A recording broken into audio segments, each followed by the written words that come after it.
Larry, a young man, recently proposed to his girlfriend, Karen. I went with him to meet her parents, only to find out her father was the famous owner of a brand store. This made Larry nervous, knowing Karen came from a prominent family, but he managed to answer all of her father, Michael's, tough questions confidently. However, things took a turn when Michael found out I only finished middle school. He slapped Larry right there. I was furious at how he looked down on us just because we didn't have the same social status. I told him we'd meet again, and then Larry, Karen, and I left for the hospital. On the way, I told Karen I would confront Michael about his actions. Her response made me even more determined. The next day, when Michael realized who I really was, he was shocked. My name is Kevin, and I'm 65 years old. Ever since my wife passed away, I've been living with my son Larry. Since retiring, my legs have weakened, and I can't walk for long periods. I use a wheelchair at home and rely on Larry to help me move around. Despite being 30 in the prime of his life, Larry cares deeply for me. We hired a housekeeper to help, but Larry still takes the time to push my wheelchair, even on his days off. I'm always silently grateful to him. Then came the big moment.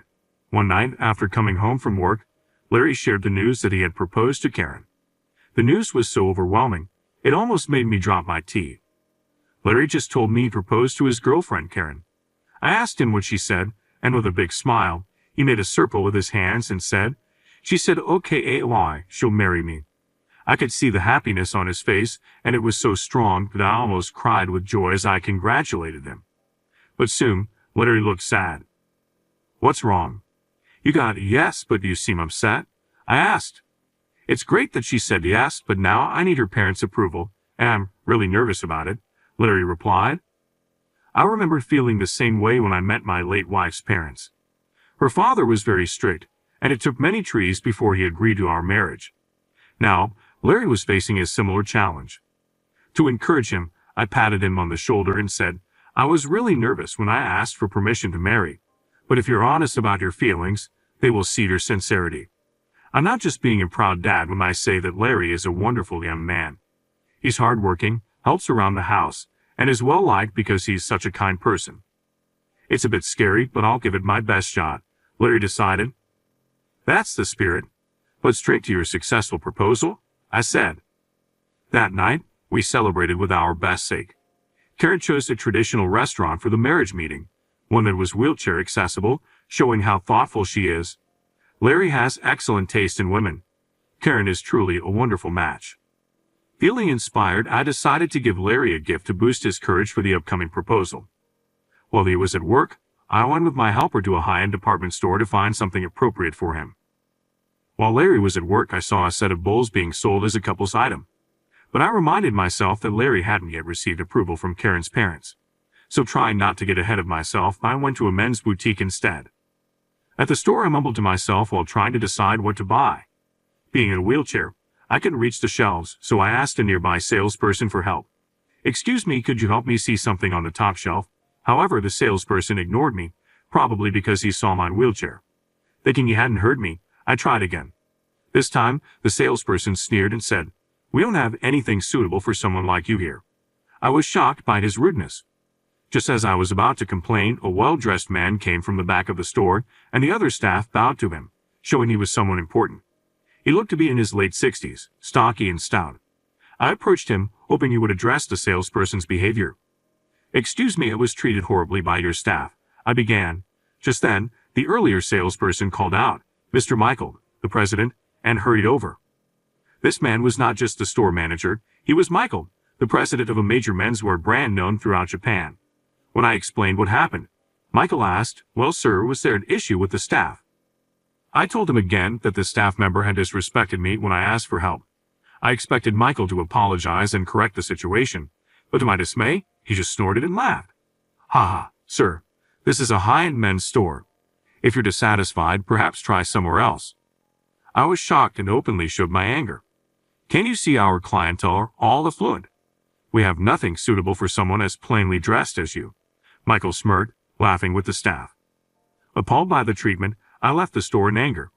Forget it, I don't need this place, I thought. I knew the brand was popular among celebrities, but this was a bitter experience. I ended up buying a different gift, but the incident at the store still upset me. I planned to give Larry the gift after a successful meeting with Karen's parents. Today, we were heading to the traditional restaurant where Karen's parents were waiting. As Larry pushed my wheelchair, I could see he was nervous. "Don't worry, Karen's parents are probably nice people," I reassured him several times as we got closer. Traditional Japanese restaurants usually have mats and cushions, but they had set up a room with chairs and a table for us. Karen and her parents were already there. But the moment I saw her father, I couldn't help but exclaim, "Oh, what's wrong, Dad?" Larry asked. "It's nothing," I replied. Karen's father turned out to be Mr. Michael, the president from the store. I hadn't realized Karen shared his last name, which is why I didn't connect the dots earlier. When Michael saw me, he nodded with a smile, which was very different from how he had treated me at the store. He seemed friendly and said, "Nice to meet you. I'm looking forward to today," inviting me to sit down. I realized he had forgotten about our previous meeting at the store. To him, I was just another customer he didn't remember. Trying to calm down, I reminded myself that today was about the marriage proposal. However, the idea of Michael becoming Larry's father-in-law wasn't pleasing to me. As the Japanese cuisine was served and we began to eat, I felt a bit awkward. Michael started a conversation. "So where did you meet my daughter, Karen?" "I met Karen through a coworker, and it was love at first sight for both of us," Larry replied. "They started dating after work and their relationship grew deeper." "You have a good eye to take a liking to my daughter," Michael chuckled. After dating Karen for a while, I learned that her father is the president of a famous apparel company. At a family meeting, I saw Larry and Mr. Michael getting along well, which was a relief. Karen, who was initially nervous, relaxed as she watched them chat. Then Mr. Michael started talking about his family history, dating back before the Showa era. He said it was his duty as the head of the Michael family to maintain their legacy. The atmosphere tensed up as he looked at Larry and said he needed to determine if Larry was suitable to be his daughter's husband. Mr. Michael was smiling, but his words made us feel inferior.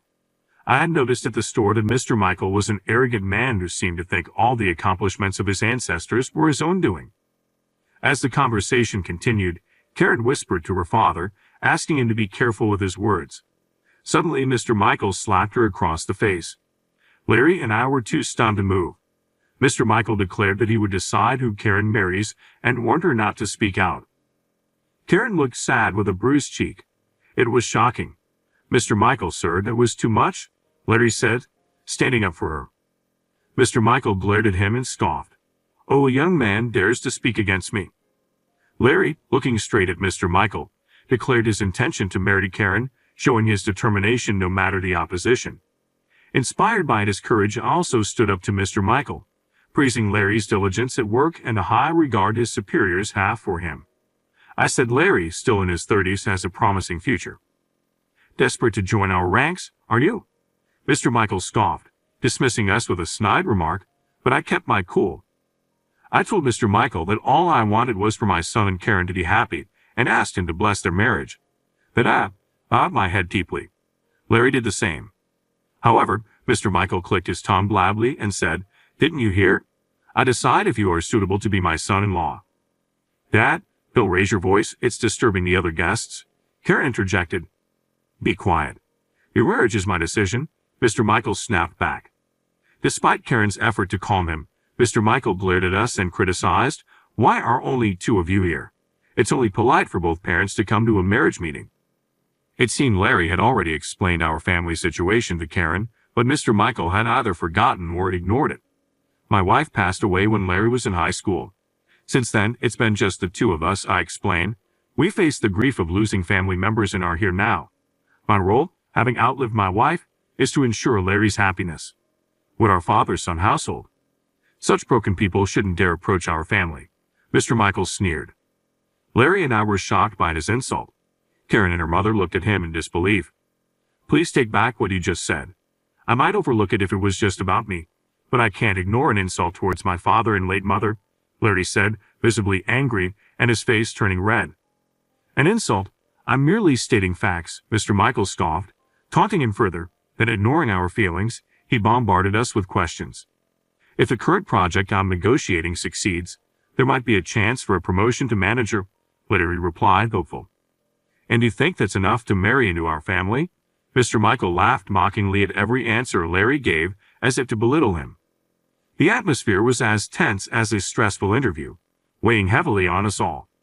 Karen and her mother, perhaps frightened by Mr. Michael, remained silent and looked down the entire time. I only like highly educated elites.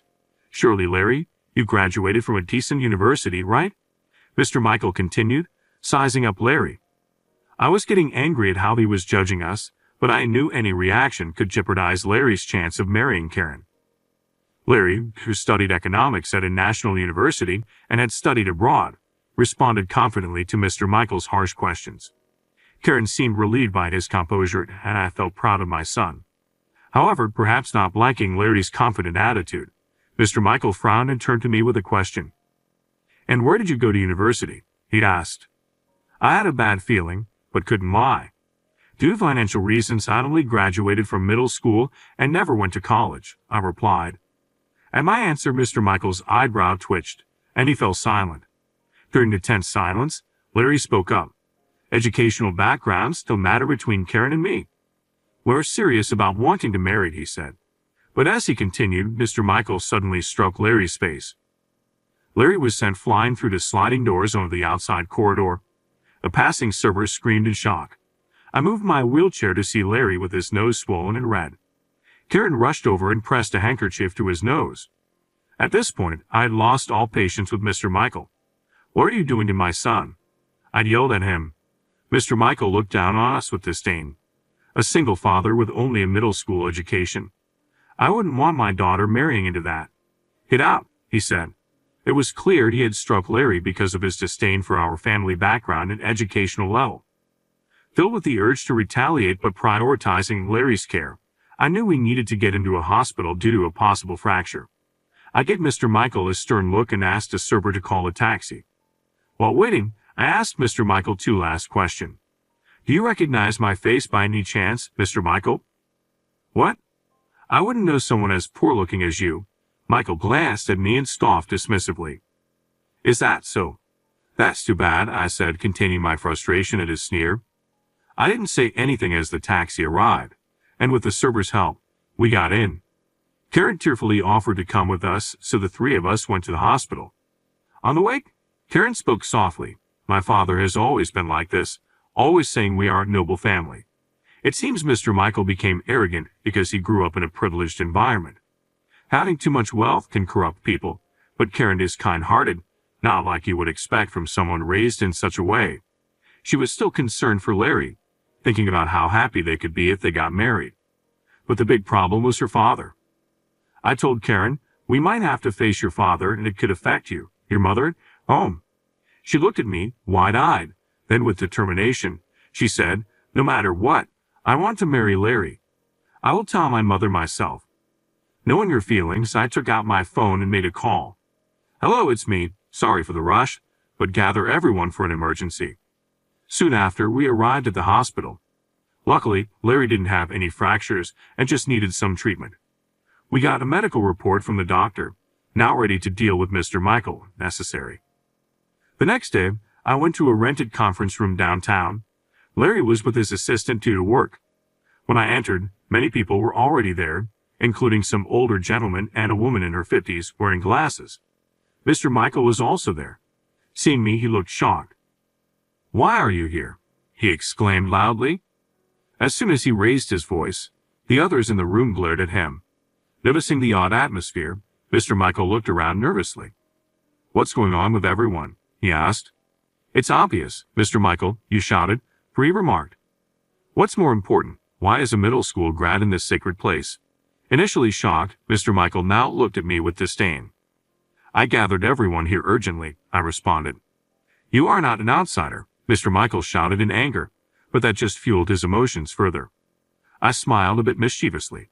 Is it appropriate to speak to me like that, considering I'm a majority shareholder? Mr. Michael's face turned to disbelief, and I couldn't help but laugh.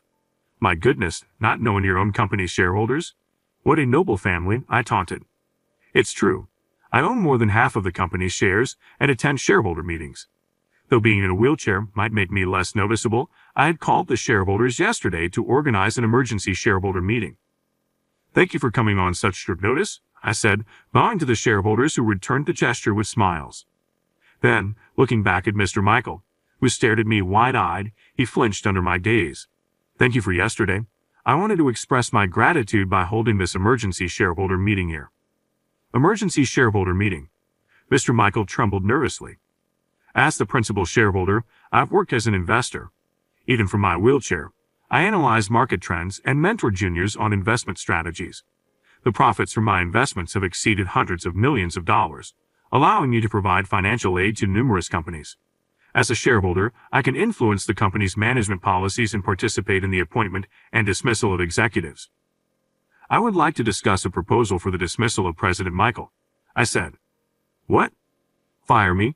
That's ridiculous," Mr. Michael exclaimed and tried to leave the room. However, other shareholders blocked the door. Last night, when I told the shareholders about the emergency general meeting, they agreed with me and proposed a vote of no confidence against Mr. Michael, considering he struck the son of the principal shareholder. "Appropriate sanctions are necessary," I stated, glaring at him. Realizing the gravity of the situation, Mr. Michael began to sweat and panic. Yet he chuckled smugly, then burst out laughing. "Ha ha, you think you can intimidate me? I won't let my family's legacy crumble in my generation." Mr. Michael looked around at the shareholders. "If you fire me, this company is finished. Our brand stands out because of its 110-year history. I plan to merge it with another company I support." I retorted, "I am also a major shareholder in another company and considered merging it with Mr. Michael's. I was prepared to use any means necessary to oust this contemptible man from his presidency. It's called an absorption merger. Your company will be absorbed by another." I told Mr. Michael I won't allow it, as he stood defiantly against the idea of an absorption merger, knowing it would mean he could no longer be president. He became hostile towards me, saying, "I won't let someone who knows nothing about running this family business take it from me." "I can't let what was done to my son go unaddressed," I countered. We glared at each other, the tension in the room thick. Then, with a cunning smile, Mr. Michael pointed at me and said, "You say he was harmed, but do you have any proof? It's rude to accuse someone without proof. You won't be easily forgiven, even if you apologize on your knees." He then loudly asked the other shareholders, "Have any of you seen proof from Mr. Kevin?" They looked at each other and shook their heads. I had only informed them verbally of the situation. Nobody had any proof. Then Mr. Kevin's claims must be false, Mr. Michael concluded, as the room began to murmur and suspicious glances were cast my way. Confident he had turned the situation around, he gloated, "You almost deceived everyone with your lies. I should sue you for defamation and get a hefty compensation." As he approached me, still silent, he taunted, "Why don't you say something? Or perhaps you do have proof?" "Yes," I replied. "I prepared something special." I had set up a projector in front of the screen and connected it to my cell phone. I've obtained special cooperation for the agenda. "I will now play a video," I announced to Mr. Michael and the others. I then played the video stored on my phone. Displayed on the screen was a scene of the Michael family and my family having a meal together. The footage was shot from an overhead perspective, clearly from a security camera. When Mr. Michael realized he was on camera, he started to panic. "What is this video? When did you get this?" He tried to approach me, but the shareholders held him back. I had anticipated this and secured the evidence in advance. In fact, after sending Larry to the hospital yesterday, I went back to the restaurant. I explained to the restaurant owner and the waitress what had happened and managed to get the security footage from them. "Did you bribe the restaurant? What a low move," Mr. Michael exclaimed. "I'm not so naive as to stay silent after my son was attacked," I retorted. The video continued to play, showing the moment Larry was answering Mr. Michael's questions before being struck by him. The shareholders gasped in shock. In the video, Mr. Michael was seen yelling, "A single father with only a middle school education. I wouldn't want my daughter marrying into that. Get out." Then the footage showed us leaving for the hospital by taxi. However, the video didn't end there. While Karen, Larry, and I were on our way to the hospital, Mr. Michael and his group were still at the restaurant. His expression tensed up as he watched. "Stop this video now," he yelled at me, but I ignored him and turned up the volume. In the video, Mr. Michael was reproached by his wife and then slapped her. "Silence. As my wife, you obey without question. I won't tolerate back talk from you, the company staff, or those pompous shareholders. You're all just pawns to me," he declared. The video ended with his wife sobbing, and the screen went blank. Silence fell over the room, and nobody spoke. Mr. Michael stood pale-faced in front of the screen. That was the evidence video of President Michael hitting my son. Oh, and the last part was just a bonus, I said with a smirk. Now, you can't deny it happened, I continued. Mr. Michael, trembling, turned to face the shareholders. Ah, he squeaked, stepping back in a pathetic manner. The shareholders glared at him fiercely, ready to act. With the proof presented and his disdain for the shareholders revealed, Mr. Michael found himself cornered by everyone present. You insulted the people who fund you? You know what happens next, right? Mr. Michael's face contorted as he began to unravel. One can only imagine what happens to a company once its shareholders turn their backs, I added with a smirk. Even the vast wealth of the Michael family would be severely hit if the shareholders collectively abandoned them. Moreover, if the incident with Larry and Mr. Michael's harshness were exposed externally, it would damage the company's image. Client transactions might also be withdrawn. Okay, I understand, I concluded. I'll increase the dividends for everyone, so please forgive me, Mr. Michael pleaded, putting his hands together in front of the shareholders. But they were furious. We can't forgive someone who's insulted us behind our backs. Please, I'm terribly sorry, forgive me, he kept apologizing, surrounded by the majority of people now forcing him into a humble posture. Usually bold, he quickly cowered when his position weakened. Seeing this, I realized that this was the real Mr. Michael. Raised in privilege and pampered from birth, he had lost any sense of gratitude. He used his ancestors' prestige to look down on others, living luxuriously and complacently. Mr. Michael had struck Larry without knowing I was the principal shareholder. This was the result of his choices. Unable to gain forgiveness from the shareholders, he half cried, clinging to me. Mr. Kevin, I am so sorry, please forgive me. Do you regret hitting my son? He nodded vigorously and knelt before me. Absolutely. I will also pay damages to your son, so please continue to support us financially. I refuse. My goal is to remove you from the presidency, I responded. We met before the marriage meeting, remember? At that restaurant we visited, he finally recalled our meeting as his face turned pale with trembling. A company that can't train its staff properly isn't worth supporting. I gave him a cold look. Out of desperation, Mr. Michael blurted out an incredible offer. Then I will give you my daughter, Karen. I have raised her strictly. She is a fine woman. Please do as you wish with her. Despite it being his own daughter, he treated her like an object, which enraged me. Don't mess with me. Children are not offerings. Anger nearly caused me to fall from my wheelchair. I apologized, but Karen wishes to marry Larry, and her will is also my will, I said. Oh, so you won't oppose Miss Karen's wishes? He asked. Of course not. I smiled slightly, and he misunderstood my forgiveness, slumping down relieved. Let's hear it from the person herself then, I called out towards the door. Come on in. As the door opened, Larry, Karen, and Mr. Michael's wife entered. Seeing the three, Mr. Michael's mouth fell open in astonishment. Why are you all here?